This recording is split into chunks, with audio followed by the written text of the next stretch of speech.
Omwagalwa ampuliriza nate kyekiseera okwebaza Mukama olw'ebyokuyiga bye tuli mu kuyiga mu nnaku zino ebikwatagana n'obubaka bw'abamalayika abasatu. Obubaka bwa malayika asooka bwe tuliko kano katundu ka kutaano, naye weewuunye akatundu akasooka, akokubiri, akokusatu, akokuna byali byakuyiga birungi nnyo era nkwegayiridde binoonye ku mutimbagano guno ojja birabako. Kati ekyokuyiga kino ekyokutaano ate kyo kikulu nnyo kubanga kigenda kwogera ku sabbiiti. Sabbiiti eragibwa mu bubaka bwa malayika asooka. Obubaka bwa malayika asooka bwatulaga enjiri ey'emirembe n'emirembe Yesu Kristo. Obubaka bwa malayika asooka bwatulaga okuwa Katonda ekitiibwa, okumusinza era n'okumutya kikitegeeza.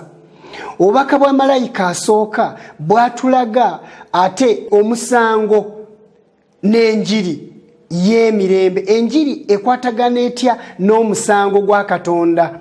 Obubaka bwa malayika asooka bwatulaga entuuko z'ekiseera ky'omusango gwa Katonda mu mulembe gwaffe. Kati tutuuse ku katundu akoogera ku sabbiiti mu bubaka bwa malayika asooka. Njagala tusooke tusabe tulyoke tuyige. Katusabe.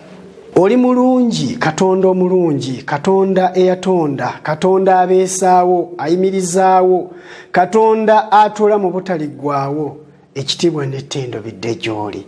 Tukweyanzizza nnyo nnyini ddala Taata kubanga otuwadde omukisa okukuyigako nga tugenda okubikkula empapula entukuvu ezaawandiikibwako ebigambo ebyamulisibwa Omwoyo Omutukuvu. Tukwegayiridde Taata oyongere okutuyigiriza, oyongere okutunnyikizaamu ekigambo kyo, tuleme kuwakana naawe wabula katufune omukisa ogw'okutwala nga Katonda omulungi, tukwetwalire ng'ekirabo eky'emirembe n'emirembe. Katusalewo okukugoberera era buli muntu yenna gwe ngenda okuyiga naye mu byawandiikibwa okuyita mu kigambo kino muwe omukisa kubanga tusabye mu linnya eddungi erya Yesu Kristo. Amiina. Tugenda kutunuulira bubaka obwa malayika asooka. Twandiyize bingi mu bubaka bwa malayika asooka, bingi. Kano akatundu kagenda kuba katulaga sabbiiti nga bweyogerwa mu bubaka bwa malayika asooka. Obubaka bwa malayika asooka tubusanga mu Kubikkulu essuula 14 olunyiriri olw'omukaaga n'olw'omusanvu. Watugamba nti nendaba malayika omulala ng'abuuka mu bbanga ery'omu ggulu ng'alina enjiri ey'emirembe n'emirembe. Twakiraba enjiri ey'emirembe n'emirembe, twakiraba bulungi, nga abuulira abatuula ku nsi na buli ggwanga n'ekika n'olulimi n'abantu, ng'ayogera n'eddoboozi ddene nti mutye Katonda, mumuwe ekitiibwa, mumusinze. Twakitunuulirako, twakiraba bulungi era ne tulaba nti kubanga ekiseera ky'omusango gwa Katonda kituuse. Mumusinze yakola eggulu n'ensi n'ennyanja n'ensulo z'amazzi. Tugenda kwogera ku katundu kano akasembayo nti mumusinze eyakola eggulu n'ensi n'ennyanja n'ensulo z'amazzi. Mumusinze eyakola eggulu n'ensi n'ennyanja n'ensulo z'amazzi. Kakati ekibuuzo kikino, sabbiiti erabikira wa mu bubaka buno obwa malayika asooka? Tetuwulidde mu kigambo sabbiiti ate gw'ogamba nti sabbiiti mu bubaka bwa malayika asooka. Wuliriza, Katonda bwe yali ng'atonda ensi n'eggulu nga bwe tukiraba mu lubereberye essuula esooka, buli lunaku lwali luyina Katonda kye yateekateeka okulutonderako. Olunaku olusooka Katonda yatonda ekitangaala era n'agamba nti ekitangaala kakibeewo ne kibaawo. Olunaku olwokubiri n'atonda, olunaku olwokusatu n'atonda, olunaku olwokuna n'atonda, olunaku olwokutaano n'atonda, olunaku olw'omukaaga n'atonda omuntu. Ku lunaku olwo lwennyini yatonda ebintu bibiri, yatonda ensolo n'atonda n'omuntu. Naye bwe yamala okutonda omuntu ku lunaku olw'omusanvu n'awummula. Kati wano mu bubaka bwa malayika asooka bwe batugamba nti musinze oyo yatonda eggulu n'ensi n'ennyanja n'ensulo z'amazzi, baba batuzaayo okutegeerera ddala nti tulina Katonda eyatutonda. Ensi teyeebeezaawo yokka, omugezigezi eyagala okulwanyisa okutonda n'obutonzi bwa Katonda Charles Darwin yavaayo n'alaga nti ebintu byonna ebiri ku nsi biriwo olw'okwekyusakyusa. Yalaga nti ebiri mu nsi muno biriwo olw'ekyukakyuka egenda ebifuula. Okwefuulafuula okw'ebintu ebiriwo ku nsi kwe kugenda kulaga nti era omuntu okubeerawo yasookanga kantu kasirikitu bwe kati like a cell. Ne kagenda nga kakula ne kafuuka ekisolo nga kirina n'omukira ne kituuka ne guvaako ne kituuka ne kiyimirira n'afuuka omuntu. Si bwe kiri. Enjigiriza y'okukyukakyuka kw'ebintu nga byefuulamu ebirala yajja nga etondebwawo Charles Darwin nga eyagala okulwanyisa enteekateeka ey'obutonzi. Weewuunye mwattu mu mwaka gwe gumu Charles Darwin gwe yaleeteramu enjigiriza eyo, gwe mwaka gwe gumu obubaka bwa malayika asooka lwe bwali bubuulirwa. Obadde okimanyi nti mu mwaka gwa 1840 okweyongerayo mu maaso enjiri eno ey'okuteekateekera abantu ekiseera ky'omusango baddeyo okusinza Katonda omulamu bamusinze mu ngeri entuufu yali ebuulirwa, naye ng'ate n'abagezigezi bali mu kunnyikiza n'okusaasanya enjigiriza egamba nti ebintu byonna by'olaba teri yabitonda, byabeerawo byokka nga buli kintu kyekyusakyusa. Enjiri erabikira mu bubaka bwa malayika asooka etuzaayo ku butonzi n'etujjukiza nti ensi eno yatondebwa olw'omuntu.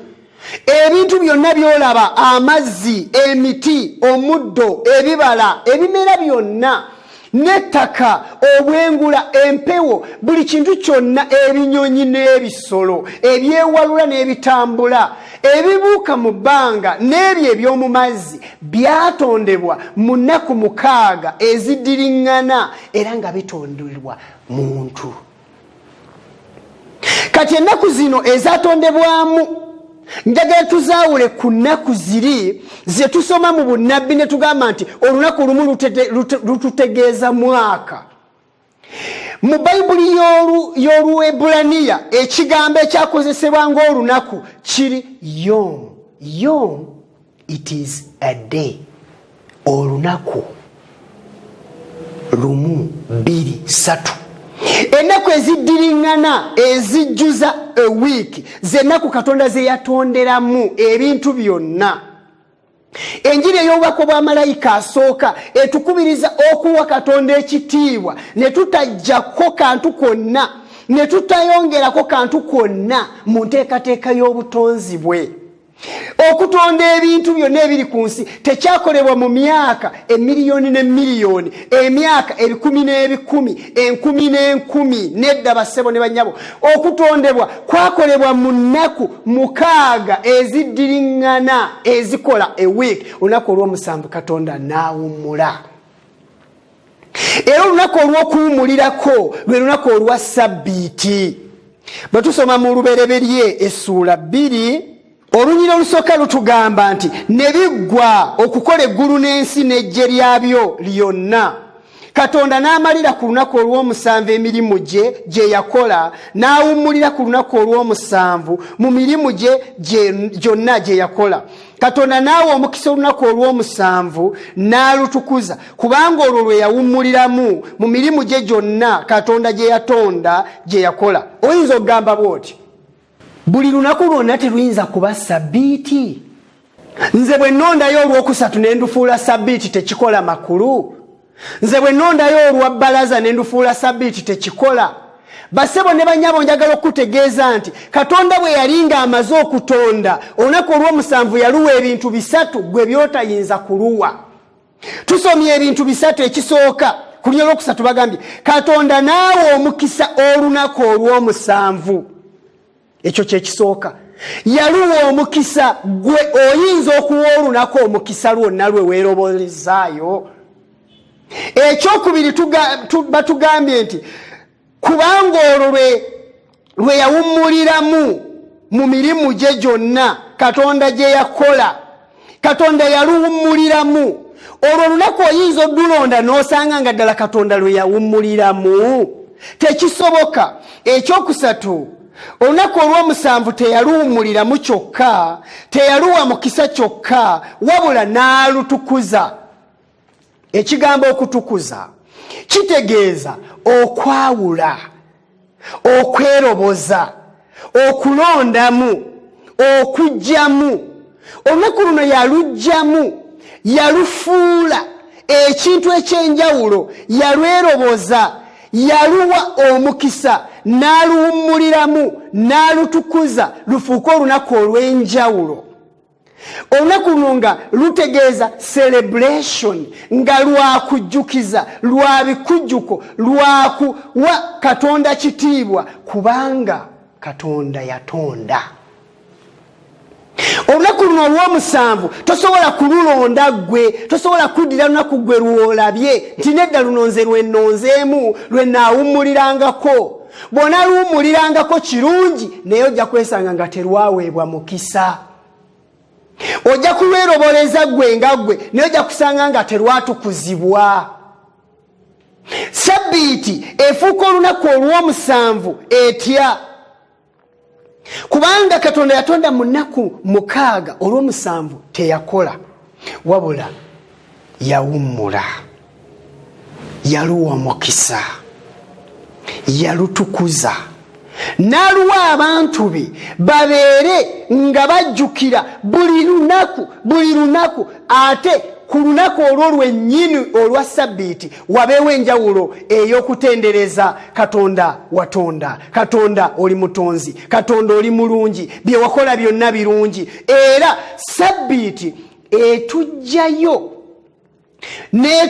netufuula abantu ba Katonda mu ngeri ey'enjawulo, kubanga buli lwa Sabbiiti twongera okufuna omukwano n'enkolagana esingawo wakati waffe ne Katonda.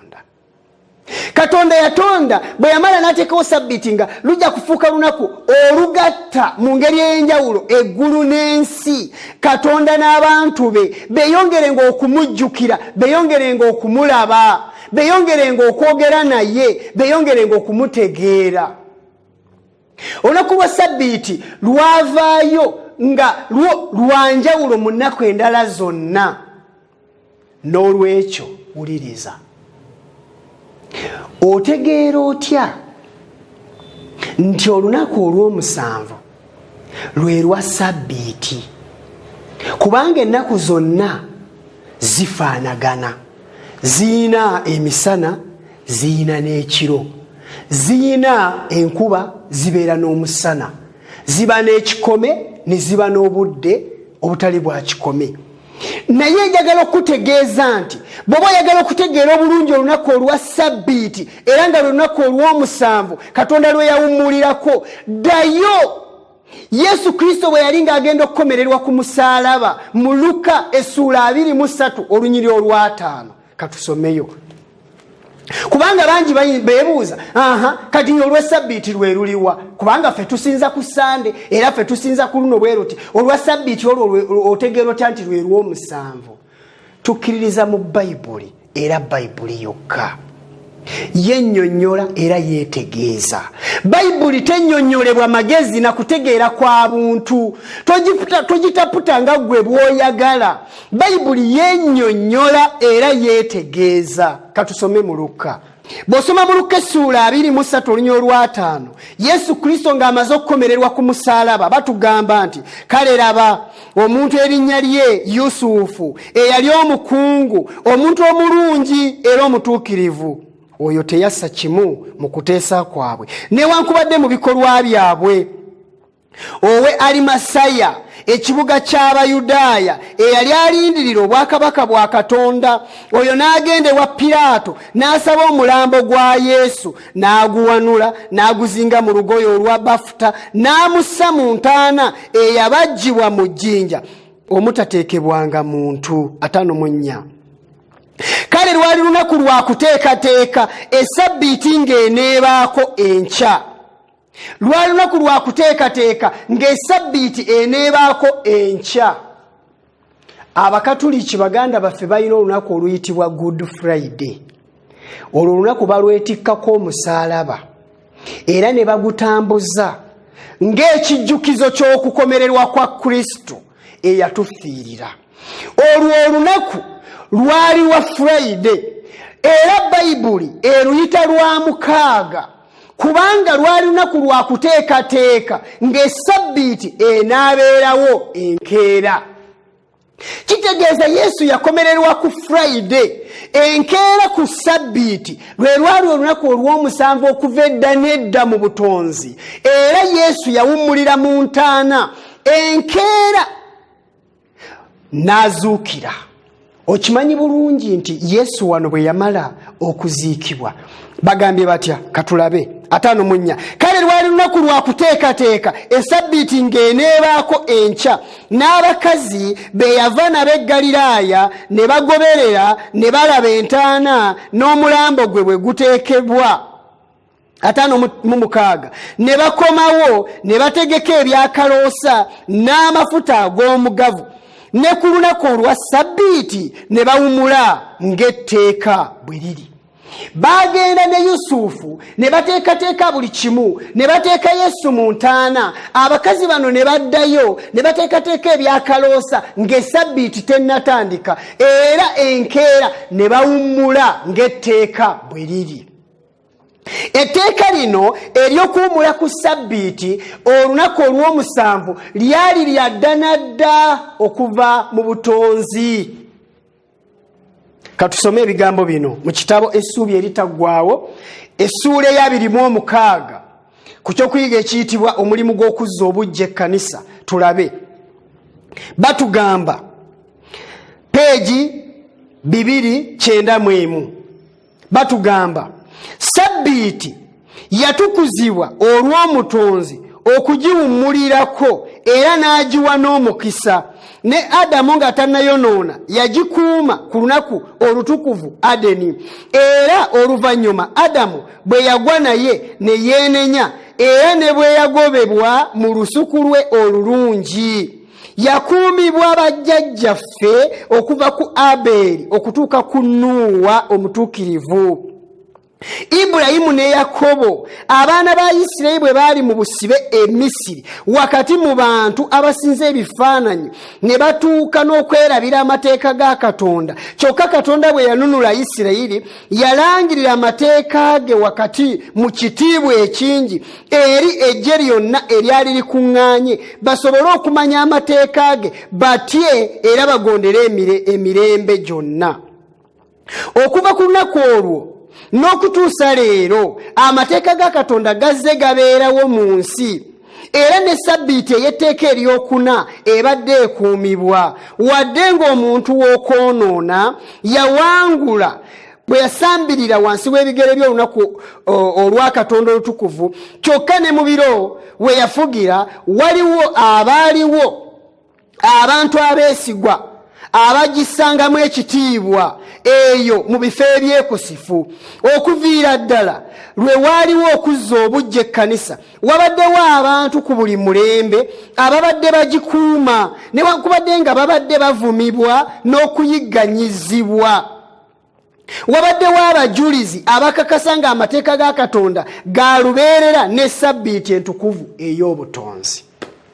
Kati wuliriza, Sabbiiti yaliwo okuva mu butonzi, kubanga twasomye nti ku lunaku olw'omusanvu Katonda yagiwummulirako n'aluwa omukisa n'alutukuza.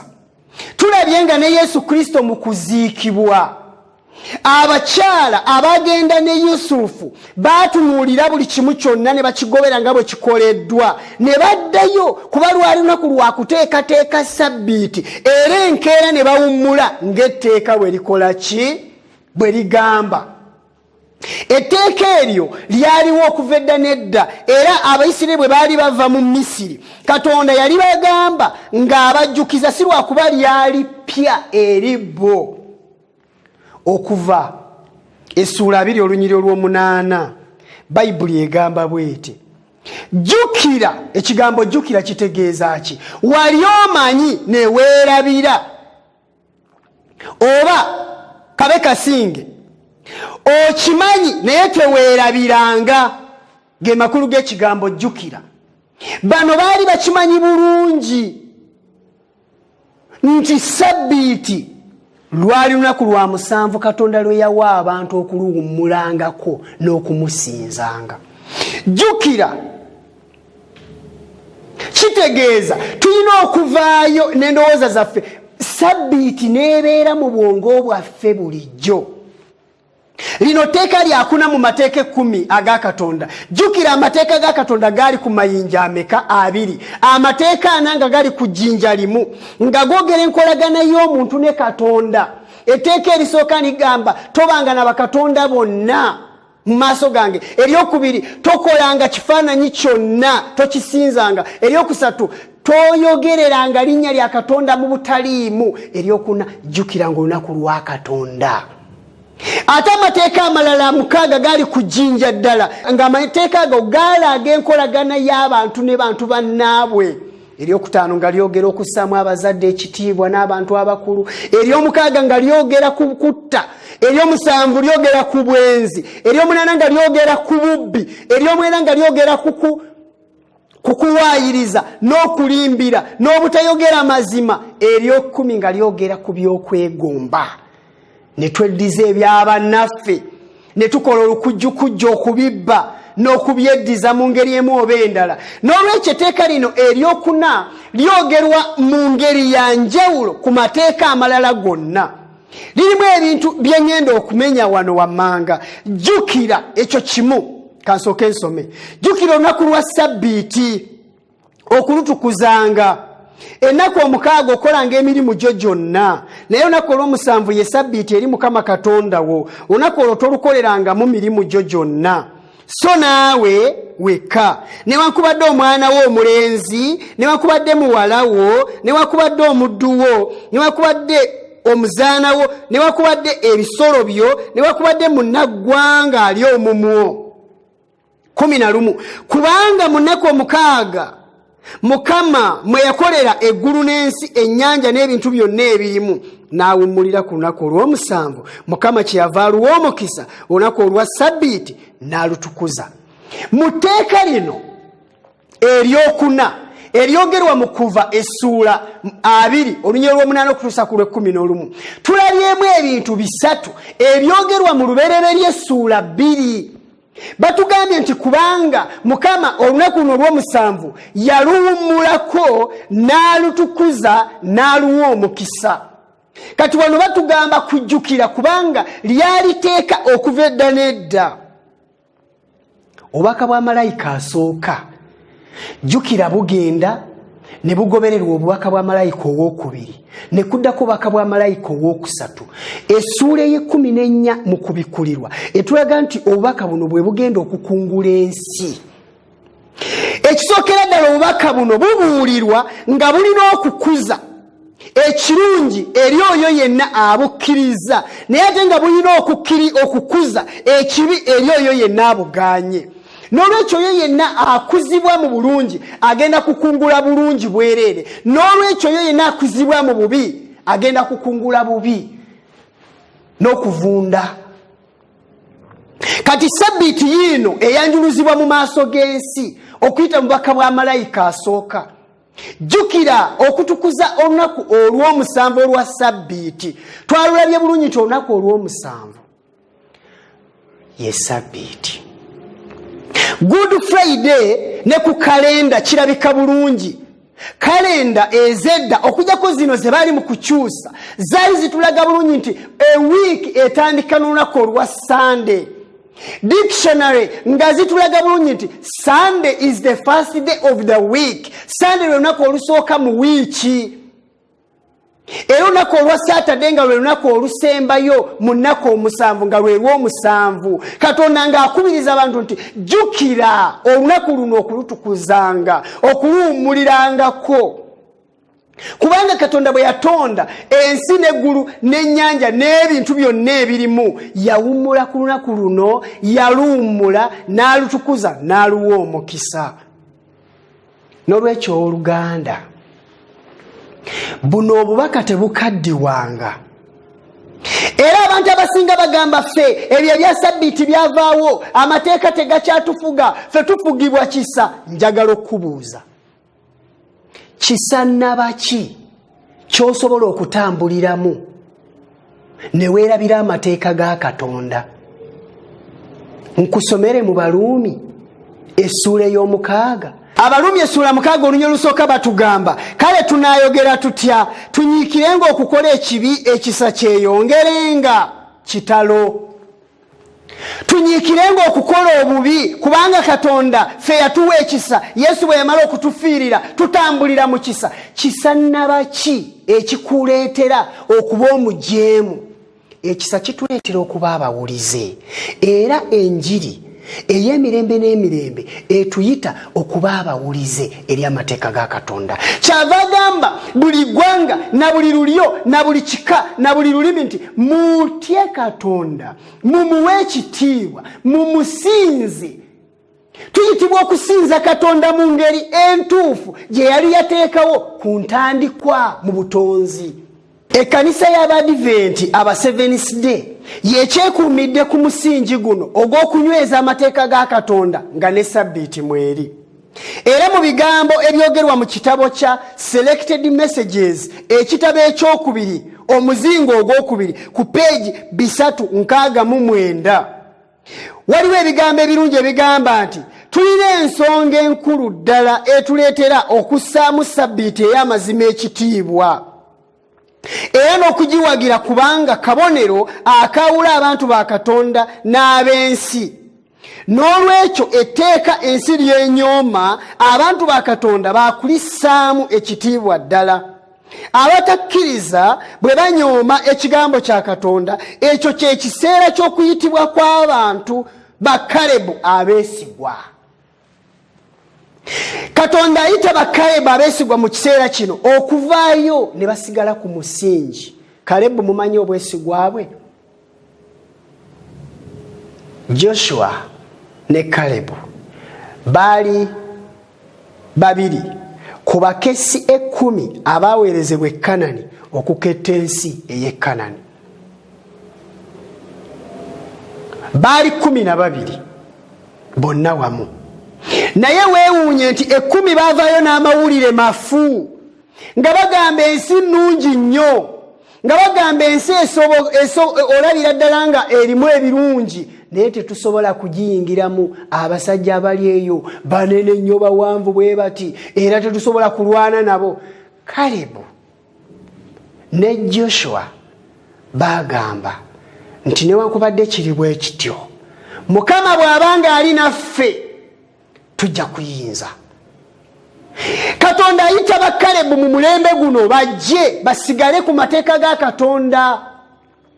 Ensi ejo ejemye ekyenkaniddeawo obwa paapa bwakyusa sabbiiti ne bugiteeka ku lunaku olwa Sande.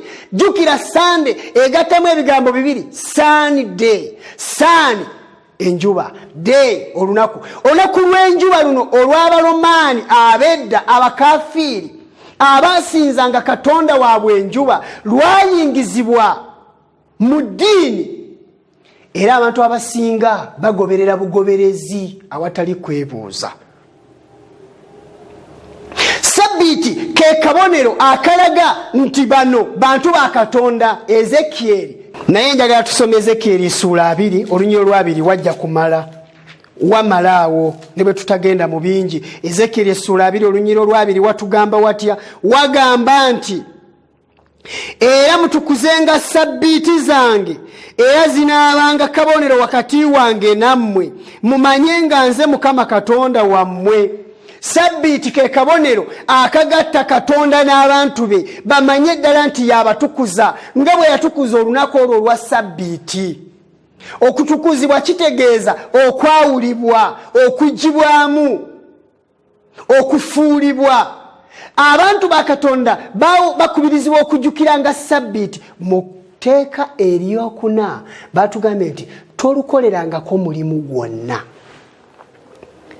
newankubadde ggwe oba muwalawo oba mutabani wo oba omukozi wo yenna, n'omuntu yenna munnaggwanga ali omumwo, n'ebisolo byo ebisolo ebyogerwa wano byebino ebisobola okwetikka gamba ng'endogoyi, embalaasi n'ebirala ebisobola okuweeka abantu n'okukozesebwa emirimu awamu n'okulima ng'ente. Olunaku lwa Ssabbiiti bino byonna byali birina okuwummula n'abantu ne bawummula, ebirowoozo byabwe n'amaanyi gaabwe byonna ne biteekebwa ku kintu kimu, kusinza na kulowooza ku Katonda kyokka.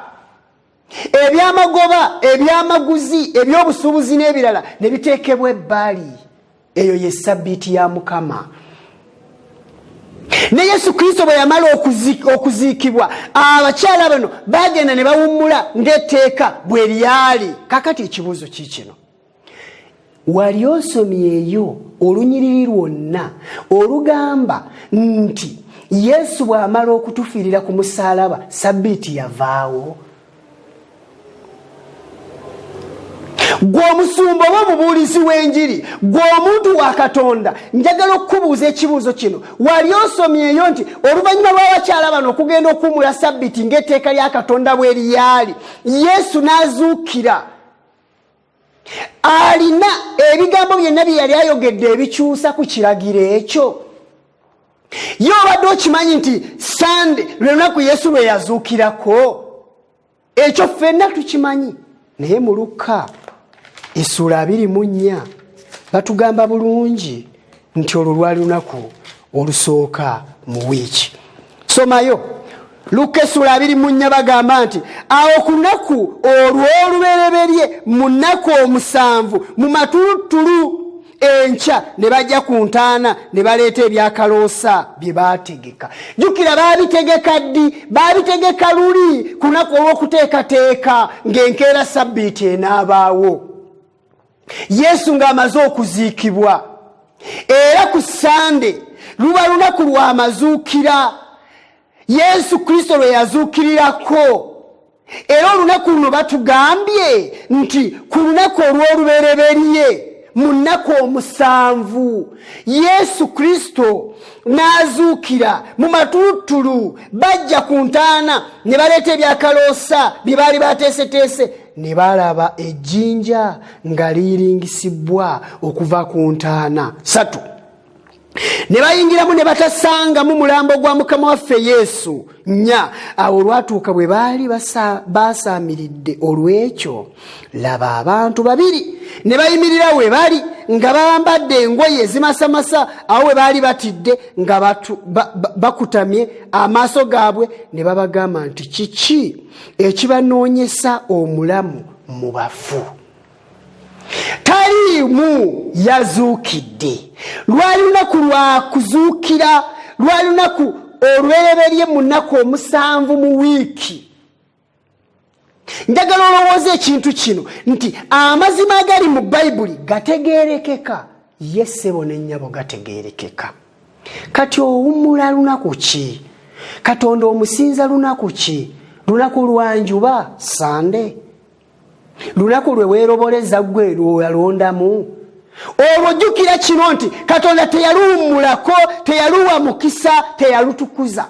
Olunaku lwe yatukuza lunaku lwa 7 lwe yawummulako era lwe yawa omukisa, Ssabbiiti.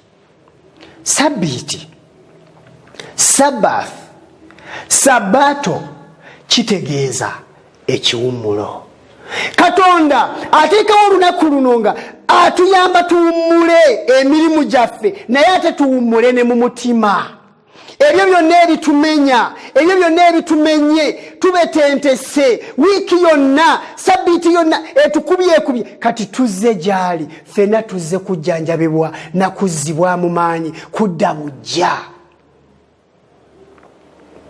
Era abantu abawummula ku lunaku olwo bamanye emikisa Mukama gy'abagabirira. N'olwekyo muganda wange, njagala tusome ebigambo bino. Isaaya Essula 8 olunya olw'16 batugamba batya? Sibira ddala okutegeeza, ossa akabonero ku mateeka mu bayigirizwa bange. Kitegeeza ki? Sibira ddala akabonero, sibira ddala okutegeeza, okutegeeza mu luzungu bakozesa ekigambo testimonies, obujulirwa. Katonda alina obujulirwa, alina obujulizi. Katonda alina okutegeeza kwe nti sibira ddala okutegeeza, nywereza ddala okutegeeza, tojjaako, tosumulula, tokendeezaako, toyongerako. Obujulirwa bumala. Sibira ddala okutegeeza, testimonies. Naye ate nti teekera ddala akabonero ku mateeka mu bayigirizwa bange. Amateeka ga Katonda galina okuteekebwamu ekitiibwa, galina okuteekebwamu ekitiibwa, galina okuteekebwako akabonero, oba nti galina okunywezebwa, galina okukwatibwa butiribiri. Okuyita mu kisa kya Katonda si mu maanyi gaffe kuba ffe tetugayinza, wabula tuyina okweyambisa ekisa kya Katonda ekyo ekituwanirira ne tugakuuma. Olunyiri olwabiri lugamba lutya? Isaaya 8:2 batugamba nti tudde eri amateeka n'obujulirwa, obanga teboogera ng'ekigambo ekyo bwe kiri, mazima obudde tebugenda kubakeerera. Tudde eri amateeka n'obujulirwa. Ate wali batugambye nti sibira ddala okutegeeza. Okutegeeza n'obujulirwa kitegeeza ekintu eki, testimony. Era obujulirwa bwa Mukama batugambye nti tudde eri gye buli. Okutegeeza kwa Katonda tudde gye kuli. Okutegeeza kwa Katonda kigambo kye, bannabbi be. Omwoyo eyayingira mu bannabbi, omwoyo w'obunnabbi ayogerera mu bannabbi, ebigambo by'abannabbi tudde gye biri. Tuddeyo tubiyige bulungi, tubuuze kkubo bajjajjaffe lye baayitangamu edda, lye tuba tuyitamu. Abatayogera ekyo tebugenda kubakeerera kitalo. Mukama atusaasire.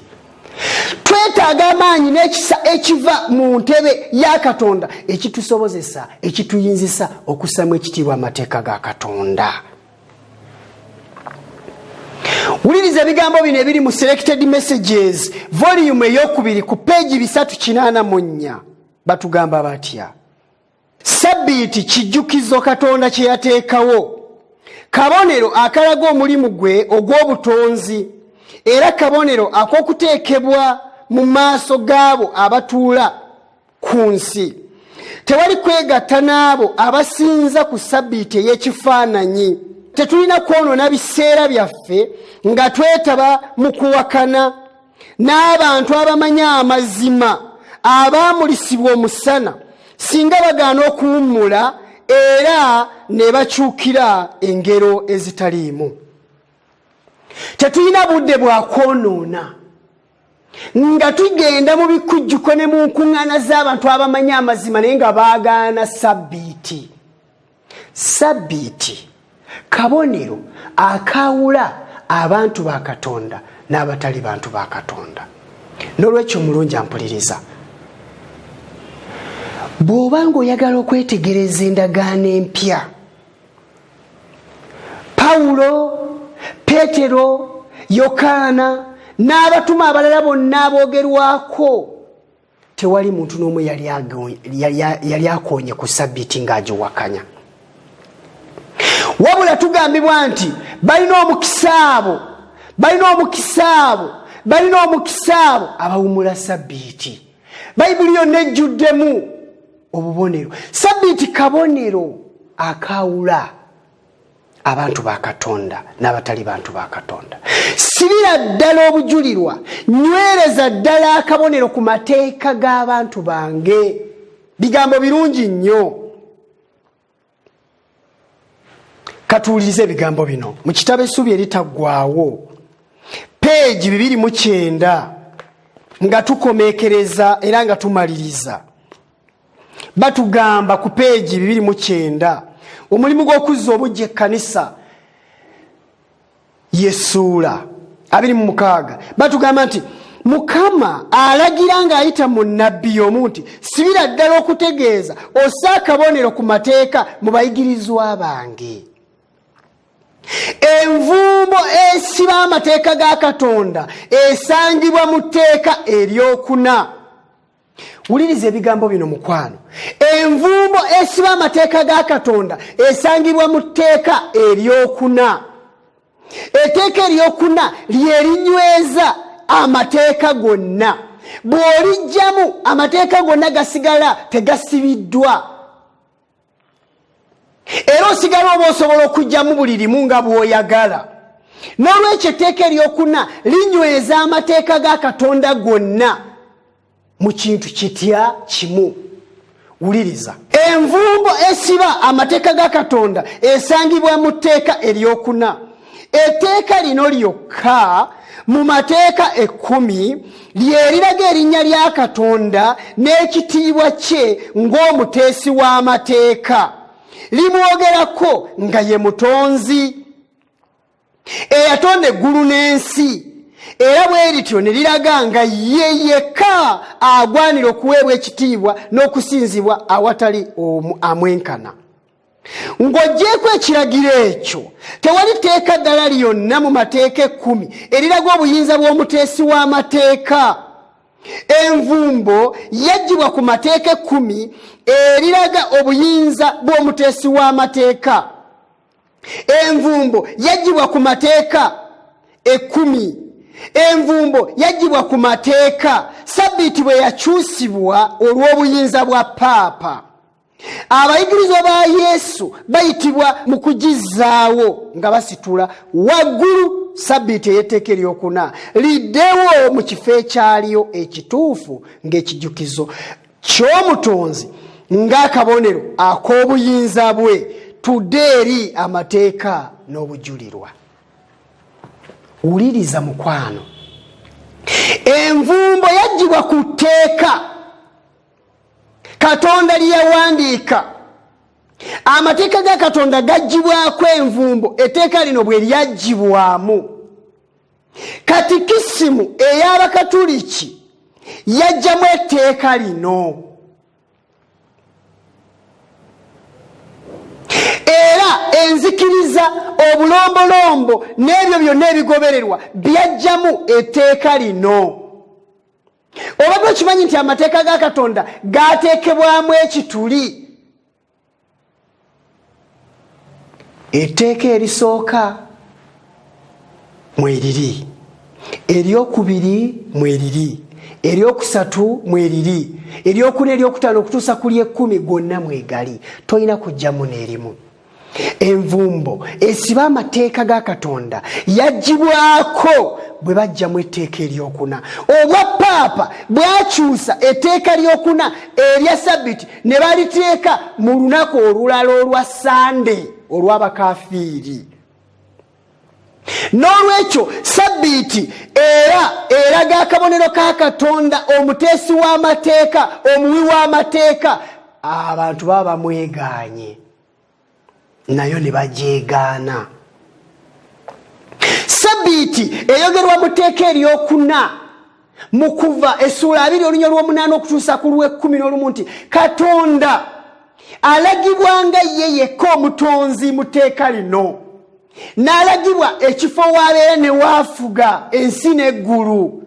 Etteeka eryokuna litwalibwa nga sitampu ku kiwandiiko. N'olwekyo abantu olwaleero balina ekiwandiiko kye batambula nakyo ekitaliiko sitampu. Ani yakiwandiika ekyo? Ani akakasa nti kivuddeeyo? Era njagala okutegeeza nti omuntu yenna bw'aba alina ekiwandiiko akijje mu ministry, the Republic of Uganda, Ministry of Health, ajja kuba n'ekiwandiiko ekiraga nti bino na bino na bino n'ekibeereko stamp ekakasa nti ddala ffe twabiwandiise. Eyo stamp era kyekimu mu biwandiiko ebiri ku lupapula olwo, naye ng'ate kyekikakasa ebiwandiiko ebyo nti bituufu. Sabbiiti efuuka akabonero akalaga nti amateeka ga Katonda gaweebwayo Katonda.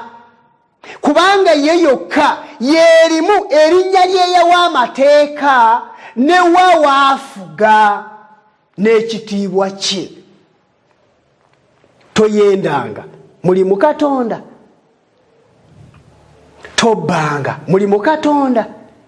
Naye etteeka eryokuna linyweza amateeka ago nti Katonda ye yagawa, kubanga lyo lyokka lye lirimu nannyini mateeka ne waafuga n'omulimu gwe. Ye yatonda gwe mulimu gwe, yaani ye mutonzi. Akolera wa? Ye yafuga eggulu n'ensi, akyafuga era alifuga. N'olwekyo abantu bonna abagamba nti ffe tugoberera amateeka ga Katonda, tetubba, ffe tetutta, ffe tetulimbira bantu, ffe ebyobwenzi twabyenenya era ffe tutambulira mu kisa, n'obabuuza nti ate ekya Ssabbiiti ne bagamba nti ffe ebyo tetubitambuliramu, ffe tuli mu kisa. Balinga omuntu ayina ekiwandiiko ekivudde mu ministry naye nga tekiriko stamp eraga oba ddala ekyo kiwandiiko ministry yakifulumya.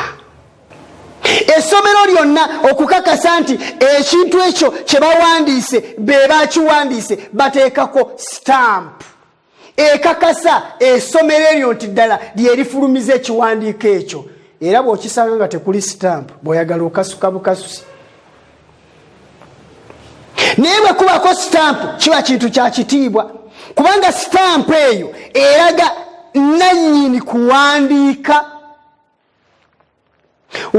waakolera mulimu ki gwakola. Era stamp ekakasa ebiwandiiko byonna byonna ebifulumizibwa nga bigenda eri abantu bakakase ddala nti ebiwandiiko ebyo bizze gye bali nga gye biva watuufu. Amateeka gano Katonda ge yatuwa nga bwe gali 10 bw'ogajja mu Ssabbiiti gasigala galinga ekiwandiiko ekitalina makulu, kubanga gasigala tegalaga ani eyagawa, gasigala tegalaga mulimu gwakola, gasigala tegalaga wa waakolera. Etteeka erya Ssabbiiti lyokka lye lirimu erinnya lyeyawa amateeka, lye lirimu omulimu gwakola ne waakolera. N'olwekyo stamp ebanga kiwandiiko mu biwandiiko ebiri ku lupapula, naye ate nga yeekakasa ebiwandiiko ebyo nti bituufu. Tudde eri amateeka n'obujulirwa, tudde eri Ssabbiiti ya Mukama, olunaku olw'omusanvu lwe yawummula, tumusinze, kubanga mu Kubikkulirwa Essuula 14 olunya olw'omusanvu batugambye nti mumusinze oyo yakola eggulu n'ensi n'ennyanja n'ensolo z'amazzi. Ssabbiiti lwe lunaku olw'okusinza olutuufu, era ke kabonero akalaga abantu abasinza Katonda omulamu era nga bamusinza mu mazima. Ne baba nga boonoonyi batya, ne baba nga boonoonefu batya, mu mpisa n'enneeyisa nga babi, nga tebannakyusibwa nga bwe kiri, naye bali mu kkubo ery'okusinza Katonda nga bwe kisaanidde. Mudde eri amateeka n'obujulirwa.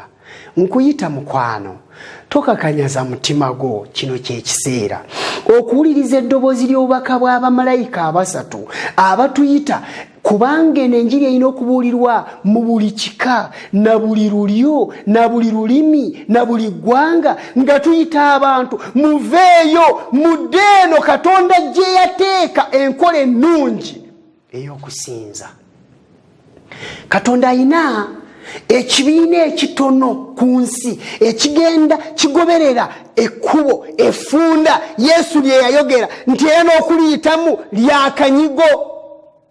Okuva edda n'edda ekibiina ekyo kigenda kibeerawo n'olwayo weekiri, era ogusota Sitaani gugenda gulwanyisa ekibiina ekyo. Kyogerwako nti ekibiina ekyo ekitono kigoberera amateeka ga Katonda ate kirina obujulirwa bwa Yesu. Obujulirwa bwa Yesu gwe mwoyo gw'obunnabbi ogwayogeranga ne bannabbi ne batuleetera obubaka, era eyo ekkanisa n'olwaleero eyina obunnabbi.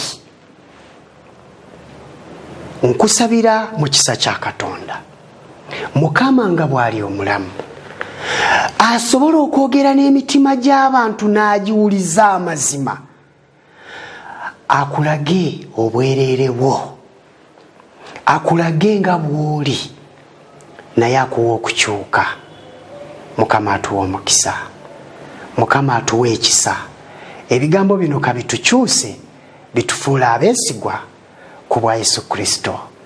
Amiina. Katusabe. Weebazibwe Taata nanyini kisa, nanyini kwagala. Oli mulungi, ekisa kyo kingi. Tukusaba otuwa omukisa. Ebigambo bino byonna bye tuyize kabikwate ku mitima gyaffe, na buli muntu yenna abiwulidde Mukama.